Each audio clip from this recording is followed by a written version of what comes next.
Good afternoon, everyone. I'd like to welcome you to the Wednesday, April 19th, 2017 City of Williamsburg Planning Commission meeting. Ms. Scott, if you'd call the roll, please. Mr. Schaller. Here. Mr. Edwards. Here. Mr. Klee. Here. Mr. Florakis. Here. Ms. Stafford. Here. Ms. Macbeth. Here. Mr. Julian. Here. Our first agenda item is the approval of the minutes from February 15th, 2017. Any corrections, additions to those minutes? No. Hear a motion? I move that we approve the minutes as written. Second. Ms. Scott? Mr. Schaller. Aye. Mr. Edwards. Aye. Mr. Klee. Aye. Mr. Florakis. I abstain. Ms. Stafford. Aye. Ms. Macbeth. Aye. Mr. Julian. Aye. We have one item on the consent agenda that's on our site plans and subdivisions. It's SPR 17-001, Colonial Williamsburg Foundation Art Museums of the Colonial Williamsburg, 301 South Nassau Street for an addition.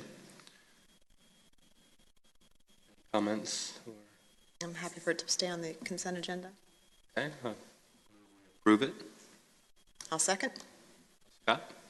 Mr. Schaller. Aye. Mr. Edwards. Aye. Mr. Klee. As an employee of Colonial Williamsburg, I abstain. Mr. Florakis. Aye. Ms. Stafford. Aye. Ms. Macbeth. Aye. Mr. Julian. Aye. Okay, we'll move into our public hearings. We treat them as one, okay? You can take them both up. Excuse me? You can take them at the same time. Okay, wonderful. Then we'll treat PCR 17-008 and 009 as one. Murphy?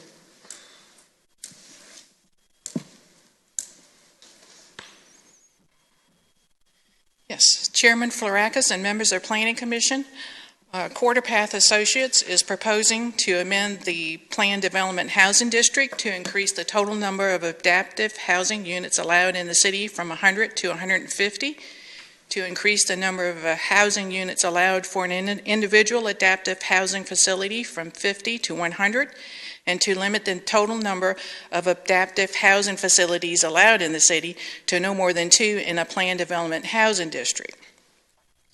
The second part of the request is to amend the Planned Development Housing District rezoning approved in May 2015 for this property to convert the remaining motel units into 53 adaptive housing units and associated amenities for residents as outlined in my memo. The previous approval in 2015 created 47 apartments, a new leasing office, mail center, community lodge, and co-workspace. And this overhead basically shows you the outline of the property with the 47 approved units and the proposed 53 new units. The management plans, schematic plans, and applicant's narrative for the proposal were included in your packet. The property was rezoned to Planned Development Housing District in 2015. Valero, the Old City Barbecue, formerly the Yorkshire Inn, and Brentwood Apartments are zoned Corridor Business District B2, with Quarterpath Park and other properties on Quarterpath Road adjacent to the site zoned Single Family Dwelling District, RS2. The adaptive housing project is located in an area that is designated by the 2013 Comprehensive Plan as Corridor Commercial Land Use. It is proposed to amend the Planned Development Housing District approval granted in 2015 by converting the remaining 68 motel units into 53 adaptive housing units. This is an overhead of the first floor of the proposed units in the building that I previously showed you. It's a little hard to see the different colors. This is the second floor of that building.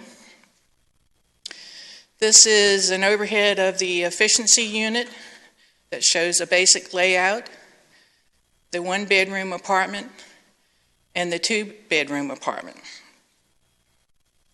In my memo, I included the criteria for evaluating a planned development housing project. This project exceeds the parking required for the change in use.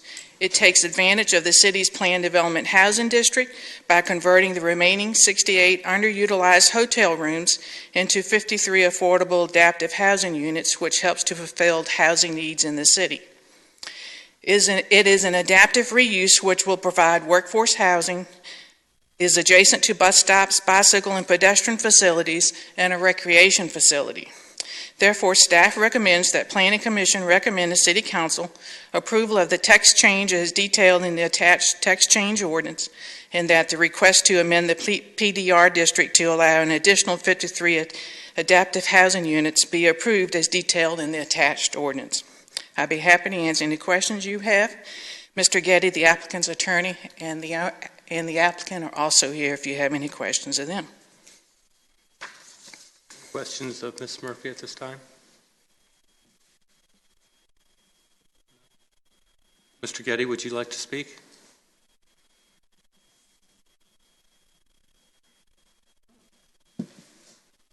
Mr. Chairman, members of the Commission, ladies and gentlemen, I'm Vernon Getty. It's my pleasure to be here today representing Quarter Path Associates, the applicant, and its principal, you all know Doug Pons. First, I'd like to thank Carolyn for her work with us on this, and we obviously agree with her recommendation of approval. The Quarter Path Inn was built in 1972 with the opening of Busch Gardens, and for many years was quite successful. Unfortunately, for the last couple decades, the results at the inn have been diminishing, and in the last decade, diminishing rapidly. Unfortunately, the mom and pop motel style property is a business model, it seems, whose time has come and gone. In April of 2015, Council adopted the new PDH ordinance, and a month later rezoned this property to that new district. And that allowed the applicant, as Carolyn has detailed, to convert 60 of the hotel rooms to the 47 now approved adaptive housing units. The adoption of that new district and the conversion has been a great success story. Newly converted flats came online in March of 2016, quickly filled up, and have remained full since. It is a flexible term property. There have been leases that have rolled over. Those units have been very quickly filled. The average income of the residents at the flats is $28,400, slightly above what the HUD definition would be for affordability. Most of the folks there are employed, generally in the hotel, restaurant, retail sectors of the economy. There is a mix of seniors in the project as well. The conversion has improved the appearance of that part of the property. The renovations and work that's been done on the flats has very much improved the property. And the city has taken note of that, and there's been a threefold increase in the assessed value of that part of the property. The flats have clearly met a pressing need in the community for this type of affordable, quality, flexible term housing. And I think it's a great example of an adaptive reuse of an aging and underperforming commercial property, and one I might add that doesn't involve the city buying it. The requested ordinance amendment has been carefully crafted, I think, to preserve the ability for another property in the city to come forward for 50 units as they could today. So it's been very narrowly done. As Carolyn has detailed in her report, the proposal meets all the criteria in the PDH ordinance. I think it's entirely consistent with its surrounding neighbors, and I think it truly creates a win-win situation by meeting this pressing need in the city for quality, affordable, flexible term housing, at the same time giving the owner of this distressed property an economically viable use of the property. So we would ask you to forward this to City Council with a recommendation of approval, and of course we'd be glad to answer any questions you have. Questions of Mr. Getty? Thank you very much, Mr. Great, Getty. thank you very much. I'll go ahead and open the public hearing. If anybody would like to come forward and speak to this matter, please state your name and address for the record. Seeing no one, I'll close the public hearing and come back to commission for comment. Well, I think the project is, as Mr. Getty said, has been a very successful experiment in the reuse of a motel space that has occurred during the downturn of our tourism in Colonial Williamsburg, or in Williamsburg, over the last 15 years. I think it's, I believe that continuing that success by changing the text as requested is a good idea, and I support that, both the city and the community. I concur. I think that well thought out, a nice adaptive reuse. I like that the city took sort of a cautious, it was cautious in approving 50 units to see how it would work. It has worked well. Now converting the rest of those units makes good sense. I agree. I think, my one concern would have been with such a limited number of these units available, to have so many at one property, but we certainly have not been overwhelmed with other hotel owners wanting to make this conversion, and so I feel comfortable with the numbers cited in the proposal.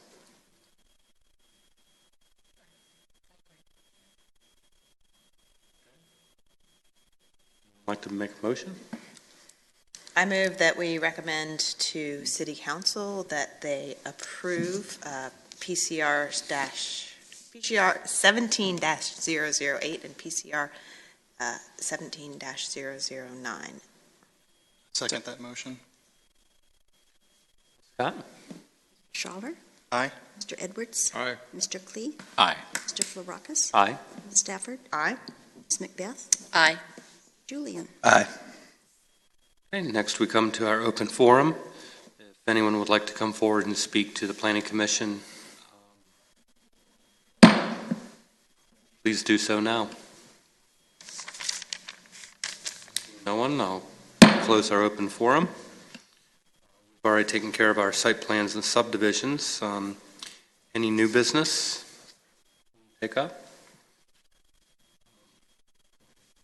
Informational items, any questions on the City Council report, Planning Department monthly report, monthly financial statement? Okay, we have several public hearings scheduled for May 17th, 2017. PCR 17-10, request of Firestone for a special use permit to construct a service center at 1900 Richmond Road. 1711, request of Amber Ox Kitchen and Brewery to amend the zoning ordinance to add a microbrewery, microdistillery, microwinery, and or microcidery, the capacity of not more than 15,000 barrels per year to the downtown business district, B1, as a special use permit. PCR 1712, request of Amber Ox Kitchen and Brewery for a special use permit to operate a microbrewery at 525-101 Prince George Street. The property is zoned downtown business district B1. With that, I adjourn the meeting.